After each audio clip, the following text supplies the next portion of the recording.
ಮಾನಸಿಕ ರೋಗಗಳನ್ನ ನಿಯಂತ್ರಣ ಮಾಡ್ಕೋಬೇಕು ಅಂತ ಅಂದ್ರೆ ನಾವು ನಿಮ್ಮನ್ಸ್ಗೆ ಹೋಗ್ಬೇಕೇ ವಿನ ಧಾರ್ಮಿಕ ಕೇಂದ್ರಗಳಿಗಲ್ಲ. ಬಹುಶಃ ಭಾರತದಲ್ಲಿ ನಾವು ಎರಡು ರೀತಿಯ ಜನರನ್ನ ನೋಡ್ತೀವಿ. ಒಂದು ವಿದ್ಯಾವಂತರುಗಳು ತುಂಬಾ ವಿದ್ಯಾವಂತರಾಗ್ತಾ ಇದ್ದಾರೆ, ಮತ್ತು ಆ ವಿದ್ಯಾವಂತರುಗಳಲ್ಲಿ ವೈಜ್ಞಾನಿಕ ಮನೋಭಾವ ಇಲ್ಲ. ಶಿಕ್ಷಿತರಾಗಿದ್ದಾರೆ, PhD ಮಾಡ್ತಾರೆ, PhD ಮಾಡಿದಾಗಲೂ ಕೂಡ, ಡಾಕ್ಟರೇಟ್ ಪಡ್ಕೊಂಡಾಗಲೂ ಕೂಡ ಮೌಢ್ಯವನ್ನು ತುಂಬಿಕೊಂಡಿರ್ತಾರೆ. ಪ್ರತಿದಿನ ಈ ಪೇಪರ್ ತೆಗೆದು ನೋಡಿದ್ರೆ ಪ್ರತಿ ಪೇಜಿಂದ ಕೊನೆ ಹಂತದವರೆಗೂ ಎಲ್ಲ ಕೂಡ ಈಗ ಒಳ್ಳೆ ಉತ್ತಮ ಸ್ಪೋರ್ಟ್ಸ್ ಮನ್ ಆಗಿರ್ಬೋದು, ಉತ್ತಮ ವಾಗ್ಮಿಗಳಾಗಿರ್ಬೋದು, ಉತ್ತಮ ಭಾಷಣಕಾರರಾಗಿರ್ಬೋದು, ಅವರೆಲ್ಲರೂ ಹೋಗೋದಲ್ಲಿ ಸ್ವಾಮೀಜಿ ಅಡಿಯಾಳಕ್ಕೆ ಅವರು ಹೋಗಿ ಜನರಲ್ಲಿ ವೈಚಾರಿಕ ಮನೋಭಾವನ ಬೆಳೆಸುವಂಥದ್ದು. ವೈಚಾರಿಕ ಮನೋಭಾವ ಬೆಳೆಸುವಂಥದ್ದು ಅಂದರೆ ನಮಗೆ ಯಾರು ಮೋಸ ಮಾಡ್ತಾ ಇದ್ದಾರೆ, ಯಾರಲ್ಲಿ ನಾವು ಅನ್ಯಾಯಕ್ಕೆ ಒಳಪಡ್ತಾ ಇದ್ದೀವಿ ಅನ್ನೋದನ್ನ ಕಲಿಸುವಂಥದ್ದು ಮತ್ತು ಅರಿವನ್ನು ಮೂಡಿಸುವಂಥದ್ದು ಜನರಿಗೆ. ಪ್ರತಿಯೊಂದು ಕ್ಷೇತ್ರದಲ್ಲಿ ವಿಜ್ಞಾನವನ್ನು ಜನಪ್ರಿಯಗೊಳಿಸಬೇಕು ಅನ್ನೋದು ಉದ್ದೇಶವನ್ನು ಇಟ್ಕೊಂಡು ನಾವು ಮಾಡ್ತಾ ಬರ್ತಾಯಿದ್ದು.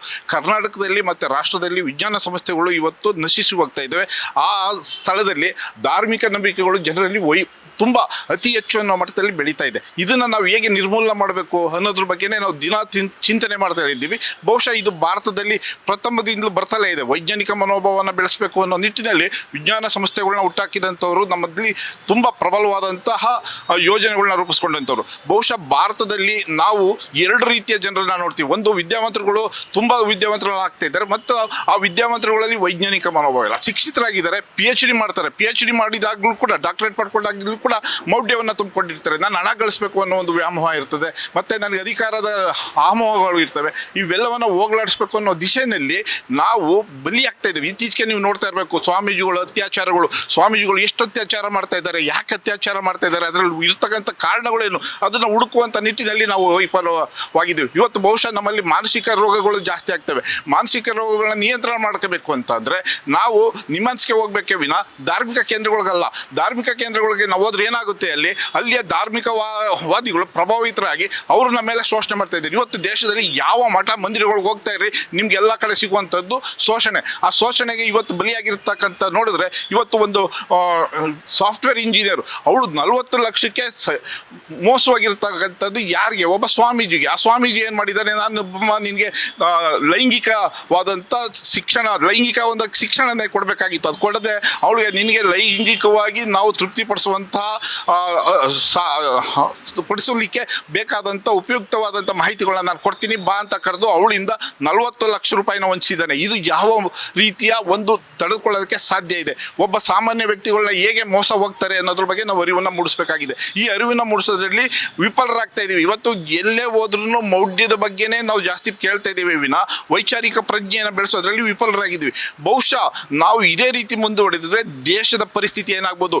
ಇವತ್ತು ಲೈಂಗಿಕ ಹಗರಣಗಳು ದೇಶದಲ್ಲಿ ಹೆಚ್ಚು ಆಗ್ತಾ ಇರೋದು ಸ್ವಾಮೀಜಿಗಳಿಂದ. ನೆನ್ಪಿಟ್ಕೊಳ್ಳಿ, ಈ ಸ್ವಾಮೀಜಿಗಳು ಯಾವಾಗ ಜಾಸ್ತಿ ಪ್ರಬಲರಾಗ್ತಾರೆ, ಕಾನೂನು ವಿಫಲವಾದಾಗ, ಕಾನೂನು ವೈಫಲ್ಯತೆ ಕಂಡಾಗ ನಾವು ಇಂತಹ ಮೋಸಗಳಿಗೆ ಬಲಿಯಾಗ್ತೀವಿ. ಈ ಬಲಿಯಾಗೋದನ್ನು ತಪ್ಪಿಸ್ಬೇಕು ಅಂತ ಅಂದರೆ ನಮ್ಮಲ್ಲಿ ವೈಜ್ಞಾನಿಕ ಮನೋಭಾವ ಅತಿ ಹೆಚ್ಚು ವ್ಯಾಪಕವಾಗಿ ಪರಿಣಾಮಕಾರಿಯಾಗಿ ಬೆಳೆಸಬೇಕಾಗಿದೆ. ಅದನ್ನು ಬೆಳೆಸ್ತಾ ಇದ್ದರೆ ನಾವು ಇಂದು ಈ ಒಂದು 40 ಲಕ್ಷ ಅಲ್ಲ, ಪ್ರತಿದಿನ ಪೇಪರಲ್ಲಿ ಪ್ರತಿದಿನ 2,000ಕ್ಕಿಂತ ಹೆಚ್ಚು ಕಾನೂನಿನ ಮೊರೆ ಹೋಗ್ತಾ ಇರ್ತಕ್ಕಂಥದ್ದನ್ನ ನಾವು ನೋಡ್ತಾ ಇದ್ದೀವಿ. ಪ್ರತಿದಿನ ಮೋಸ ಆಗ್ತಾ ಇದೆ. ಎಲ್ಲಿಂದ?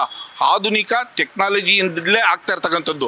ಆಧುನಿಕ ಟೆಕ್ನಾಲಜಿಗಳಲ್ಲಿ ಎಲ್ಲ ರೀತಿಯಿಂದಲೂ ಮೋಸ ಮಾಡುವಂತಹ ಸಾಧ್ಯತೆ ಇದೆ. ಆದ್ದರಿಂದ ನಾವು ಆದಷ್ಟು ಜಾಗೃತಿ ನಾವು ಮೂಡಿಸ್ಬೇಕಾಗಿದೆ. ಆ ಜಾಗೃತಿ ಮೂಡಿಸ್ಲಿಕ್ಕೆ ನಾವು ಈಗಾಗಲೇ ಕುವೆಂಪು ಅವ್ರನ್ನ ಆದರ್ಶವಾಗಿ ಇಟ್ಕೊಂಡಿದ್ದೀವಿ. ಕುವೆಂಪು ಅವರು ವಿಶ್ವ ಮಾನವ ಸಂದೇಶಗಳನ್ನ ಸಾರಿಸ್ತಾರೆ. ಅಲ್ಲಿ ಸಂದೇಶ ಸಾರೋದು ಅಂದರೆ ಏನು? ವೈಜ್ಞಾನಿಕ ಮನೋಭಾವ ಬೆಳೆಸಬೇಕು ಜನರಲ್ಲಿ.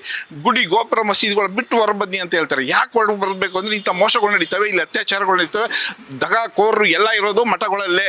ಅವರ ಉದ್ದೇಶ ಅದೇನೇ ಇತ್ತು, ಇವತ್ತಿಗೂ ಕೂಡ ಅದಿದೆ, ಅದು ಸತ್ಯ ಕೂಡ. ನೋಡಿ, ಪ್ರತಿದಿನ ಈ ಪೇಪರ್ ತೆಗೆದು ನೋಡಿದ್ರೆ ಪ್ರತಿ ಪೇಜಿಂದ ಕೊನೆ ಹಂತದವರೆಗೂ ಎಲ್ಲ ಕೂಡ ಈಗ ಒಳ್ಳೆ ಉತ್ತಮ ಸ್ಪೋರ್ಟ್ಸ್ ಮನ್ ಆಗಿರ್ಬೋದು, ಉತ್ತಮ ವಾಗ್ಮಿಗಳಾಗಿರ್ಬೋದು, ಉತ್ತಮ ಭಾಷಣಕಾರರಾಗಿರ್ಬೋದು, ಅವರೆಲ್ಲರೂ ಹೋಗೋದಲ್ಲಿ ಸ್ವಾಮೀಜಿ ಅಡಿಯಾಳಕ್ಕೆ. ಅವರು ಹೋಗ್ತಾ ಇರ್ತಕ್ಕಂಥ ಮುಖ್ಯ ಉದ್ದೇಶ ಒಂದೇ ಇರತಕ್ಕಂಥದ್ದು, ಅವರಲ್ಲಿ ಹಣ ಗಳಿಸ್ಬೇಕು. ಅವರು ಒಂದು ಕಡೆ ಹಣ ಗಳಿಸ್ಬೇಕಾದ್ರೆ ಇನ್ನೊಂದು ಪದವಿಗಳನ್ನ ಗಳಿಸ್ಬೇಕು. ಅವಕ್ಕೆಲ್ಲ ಮೊರೆ ಹೋಗ್ತಾ ಇರೋದು ಪ್ರಜಾಪ್ರಭುತ್ವ ರಾಷ್ಟ್ರದಲ್ಲಿ. ಪ್ರಜಾಪ್ರಭುತ್ವಕ್ಕೆ ವಂಚನೆ ಮಾಡಿ ದೇವರುಗಳಿಗೆ ಹೋಗ್ತಾರೆ. ದೇವರುಗಳ ಬಗ್ಗೆ ಸ್ವಾಮೀಜಿಗಳು ಎಂಟ್ರಿ ಆಗ್ತಾರೆ. ಸ್ವಾಮೀಜಿಗಳು ಎಂಟ್ರಿ ಆಗ್ತ ತಕ್ಷಣ ಅಲ್ಲಿ ನಡೀತಕ್ಕಂಥದ್ದು ಮೋಸ, ವಂಚನೆ, ದಗ, ಹಲಾಲ್ ಕೋರ್ತನಗಳೇ ನಡೀತಾ ಇರ್ತಕ್ಕಂಥ ಸನ್ನಿವೇಶಗಳನ್ನ ನೋಡ್ತಿದ್ವಿ. ನಾವು ಇವತ್ತು ನಮ್ಮ ದೇಶದಲ್ಲಿ ವಿದ್ಯಾವಂತರುಗಳು ಬಲಿಯಾಗ್ತಾ ಇದ್ದಾರೆ ಮೋಸಕ್ಕೆ. ಯಾಕೆಂದರೆ ಆ ಮೋಸ ದೈಹಿಕವಾಗಿರಬೇಕು, ಮಾನಸಿಕವಾಗಿರ್ಬೋದು. ಈ ಒಂದು ವಂಚನೆಗಳನ್ನ ನಡೀತಾ ಇರೋದನ್ನ ತಡೆಗಟ್ಟಬೇಕು ಅಂತಂದರೆ ಹೆಚ್ಚು ಹೆಚ್ಚು ವೈಜ್ಞಾನಿಕ ಮನೋಭಾವ ಬೆಳೆಸಬೇಕು ಅನ್ನೋ ಉದ್ದೇಶ ಇಟ್ಕೊಂಡು ಈ ಒಂದು ಅಖಿಲ ಕರ್ನಾಟಕ ವಿಚಾರವಾದಿ ಟ್ರಸ್ಟ್ ಮಾಡ್ತಾ ಬಂದಿದೆ. ಬಹುಶಃ ಇವತ್ತು ಕರ್ನಾಟಕದಲ್ಲಿ ವೈಜ್ಞಾನಿಕ ಬೆಳೆಯುವಂಥ ಸಂಸ್ಥೆಗಳು ಕೂಡ ವಿಫಲತೆಯನ್ನು ಹೊಂದಿದ್ದೇವೆ. ಇಂಡಿಯನ್ ಇನ್ಸ್ಟಿಟ್ಯೂಟ್ಸ್ ಆಫ್ ಇರ್ಬೋದು, ಅಲ್ಲಿ ಇರ್ತಕ್ಕಂಥ ಸೈಂಟಿಸ್ಟ್ಗಳಾಗಿರ್ಬೋದು, ಅವರೆಲ್ಲ ದೇವತ್ವಕ್ಕೆ ಮೊರೆ ಹೋಗ್ತಾ ಇದ್ದಾರೆ. ವೈಜ್ಞಾನಿಕ ಮನೋಭಾವ ನಮ್ಮಲ್ಲಿ ಇಲ್ಲದೇ ಇರೋದ್ರಿಂದ, ನಾವು ಪ್ರಶ್ನಿಸುವ ಮನೋಭಾವ ಇಲ್ಲದೇ ಇರೋದ್ರಿಂದ ನಾವೇನು ಮಾಡ್ತೀವಿ, ನಮ್ಮಲ್ಲಿ ಧಾರ್ಮಿಕ ನಂಬಿಕೆಗಳು, ನಮ್ಮ ತಂದೆ ತಾಯಿ, ಅವರ ತಾತ ತಂದೆ ತಾಯಿಗಳು ಕೊಟ್ಟಂಥ ಕೊಡುಗೆ ಅಂದರೆ ನಾವು ಧಾರ್ಮಿಕ ನಂಬಿಕೆಗಳು. ಸ್ವಾಮೀಜಿ ಅಂದರೆ ಒಂದು ಗೌರವ ಇಟ್ಕೊಂಡು, ಒಂದು ವಿಶ್ವಾಸವನ್ನು ಒಂದು ಇಟ್ಕೊಂಡು, ನಂಬಿಕೆ ಇಟ್ಕೊಂಡು ಹೋಗ್ತೀವಿ. ಆದರೆ ಅವರು ಹೇಳ್ತಕ್ಕಂಥದ್ದು ಅವರು ವಂಚನೆ ಮಾಡಬೇಕು ಅಂತ ಉದ್ದೇಶವನ್ನೇ ಅವ್ರಿಗಿರುತ್ತೆ. ಆ ವಂಚನೆಗೆ ನಾವು ಬಲಿಯಾಗ್ತೀವಿ. ನಮ್ಮ ಹತ್ರ ಹಣ ಇರುತ್ತೆ, ಹೇಗಾದರೂ ಮಾಡಿ ಪಡ್ಕೊಳ್ಬೇಕು ಅನ್ನೋ ಒಂದು ಮನೋಭಾವ ನಮ್ಮಲ್ಲೂ ಇದೆ. ಆದರೆ ಅದು ನಮ್ಮ ದೌರ್ಬಲ್ಯ ಅದು ಅಂತ ನಮ್ಗೆ ಇನ್ನೂ ಅರಿವಾಗಿಲ್ಲ. ಯಾವುದೇ ಒಂದು ನಾವು ಗಳಿಸ್ಬೇಕು ಅಂದರೆ ನಮ್ಮ ಶ್ರಮ ಇರಬೇಕು, ಅದು ಕಾಯಕ ಮನೋಭಾವ ಇರಬೇಕು. ಆ ಕಾಯಕ ಮನೋಭಾವದಿಂದ ನಾವು ಗಳಿಸ್ಬೇಕು. ಅಥವಾ ನನ್ನ ಕಾಯಿಲೆ ಬಂದಿದೆ ಅಂದರೆ ನಾನು ಗುಣಪಡಿಸ್ಬೇಕಂದ್ರೆ ನಾನು ಆಸ್ಪತ್ರೆಗೆ ಹೋಗಬೇಕು. ಕಾಯಿಲೆಗಳು ಮಾನಸಿಕ ರೋಗ ಅತ್ಯಂತ ಪ್ರತಿಯೊಬ್ಬ ವ್ಯಕ್ತಿಯು ಭಾರತದಲ್ಲಿ ಇತ್ತೀಚೆಗೆ ಕಳೆದ 11 ವರ್ಷಗಳಿಂದ ನೀವು ನೋಡ್ತಾ ಹೋದರೆ ದೇವರು ಮತ್ತು ಅಧಿಕಾರ ಎರಡು ಒಂದೇ ಆಗಿದೆ. ಅಧಿಕಾರ ಮತ್ತು ದೈವತ್ವ. ಈಗ ನಾವು ಮಂದಿರಗಳನ್ನ ನಿರ್ಮಾಣ ಮಾಡ್ತೀವಿ, ಮಂದಿರಗಳನ್ನ ನಿರ್ಮಾಣ ಮಾಡಿ ಉದ್ಘಾಟನೆ ಮಾಡಬೇಕಾದ್ರೆ ಅದು ಮಾಡಬೇಕು ಅಂದರೆ ಏನು ಮಾಡ್ತಾ ಇದ್ದೀವಿ, ಅಲ್ಲಿ ಯಜ್ಞ ಯಾಗಗಳನ್ನ ಮಾಡ್ತೀವಿ. ಈ ರೀತಿ ಅವರು ದೊಡ್ಡ ದೊಡ್ಡ ವ್ಯಕ್ತಿಗಳೇ ಅದಕ್ಕೆ ಬಲಿಯಾಗ್ತಾ ಇರುವಾಗ ಸಾಮಾನ್ಯ ವ್ಯಕ್ತಿಗಳು ಅದಕ್ಕೆ ಬಲಿಯಾಗೋದ್ರಲ್ಲಿ ನಿಸ್ಸಂಶಯವಾಗಿ ಅವ್ರು ಭಾಗವಹಿಸ್ತಾರೆ. ಯಾಕೆಂದರೆ ನಾವು ನೋಡುವಂಥದ್ದು ನಮ್ಮ ಪ್ರಧಾನಿ ಅಥವಾ ನಮ್ಮ ರಾಷ್ಟ್ರಪತಿ, ನಮ್ಮ ನ್ಯಾಯಾಧೀಶರುಗಳು, ಇವ್ರುಗಳನ್ನ ನಾವು ನೋಡ್ಕೊಂಡು ನಾವು ಏನು ಮಾಡ್ತೀವಿ ಅಂದರೆ ಅವ್ರು ಫಾಲೋ ಮಾಡ್ತೀವಿ. ಅವರೇ ನಂಬ್ತಾರೆ, ನಮಗೇನು ನಾವು ನಂಬದೇ ಇದ್ರೆ ಏನಾಗುತ್ತೆ, ನಾವು ನಂಬಿಬಿಡ್ತೀವಿ. ಹಾಗೆ ನಂಬಿಸುವಂಥ ಒಂದು ಜಾಲವೇ ಇದೆ ದೇಶದಲ್ಲಿ. ಇವತ್ತು ಎಲ್ಲ ತಾಲೂಕು ಹಳ್ಳಿಗಳಲ್ಲಿ ಮಠ ಮಂದಿರಗಳು, ಜ್ಯೋತಿಷ್ಯ ಇವು ಇದೆ. ಜ್ಯೋತಿಷ್ಯದ ಬಗ್ಗೆ ಇನ್ನೂ ನಾವು ಹೇಳ್ತಾ ಇಲ್ಲ, ಜ್ಯೋತಿಷ್ಯಕ್ಕೆ ನಾವು ಸವಾಲು ಹಾಕಿದ್ದು. ಈ ರೀತಿಯ ಒಂದು ವಂಚನೆ ಮಾಡುವಂಥವ್ರಿಗೆ ಯಾರಾದರೂ ಬಂದು ನಮಗೆ ನನ್ನಲ್ಲಿ ಇರ್ತಕ್ಕಂಥ 1 ರೂಪಾಯಿನ ನಂಬರ್ಗಳನ್ನ ನಾವು ಮುಚ್ಚಿಟ್ಕೊಂಡಿರ್ತೀವಿ, ಆ ನಂಬರ್ ಹೇಳಿದ್ರೆ ನಾವು 1 ಕೋಟಿ ರೂಪಾಯಿ ಕೊಡ್ತೀವಿ ಅಂತ ನಾವು ಅನೌನ್ಸ್ ಮಾಡಿದ್ದೋ ಯಾರು ಇದುವರೆಗೆ ಬಂದು ಪ್ರಯತ್ನವಿಲ್ಲ. ಯಾವುದೇ ಇರ್ಬೋದು, ದೇವಮಾನವ ಅಂತ ಇಲ್ಲ, ಇರಬಾರ್ದು. ಅಂಥ ವ್ಯಕ್ತಿಗಳನ್ನ ನಾವು ಶೋಷಣೆ ಮಾಡ್ತಕ್ಕಂಥ ಸಮಾಜವನ್ನು ನಾವು ಶೋಷಣೆಯಿಂದ ವಿಮುಕ್ತ ಮಾಡಬೇಕು ಅಂತ ಅಂದರೆ ವೈಜ್ಞಾನಿಕ ಮನೋಭಾವ ಬೆಳೆಸಬೇಕು, ವೈಚಾರಿಕತೆಯನ್ನು ಬೆಳೆಸಬೇಕು. ಅದಕ್ಕೆ ಡಾಕ್ಟರ್ ಎಚ್ ಎನ್ ಸಿಮಯ್ಯನವರು ನಮ್ಮಲ್ಲಿ ಉದಾಹರಣೆ ಕರ್ನಾಟಕದಲ್ಲಿ ಅವರು ವಿಭೂತಿ ಕೊಡಬೇಡ ನನಗೆ ಕುಂಬಳಕಾಯಿ ಕೊಡು ಅಂತ ಕೇಳಿದರು. ಇಂಥ ಒಂದು ಉದಾಹರಣೆಗಳು ನಮ್ಮಲ್ಲಿ. ಬಟ್ ಅದನ್ನು ನಾವು ಇವತ್ತು ಜನಜಾಗೃತಿ ಮೂಡಿಸುವಲ್ಲಿ ನಮ್ಮ ಸರ್ಕಾರಗಳು ವಿಫಲರಾಗಿದ್ದಾವೆ.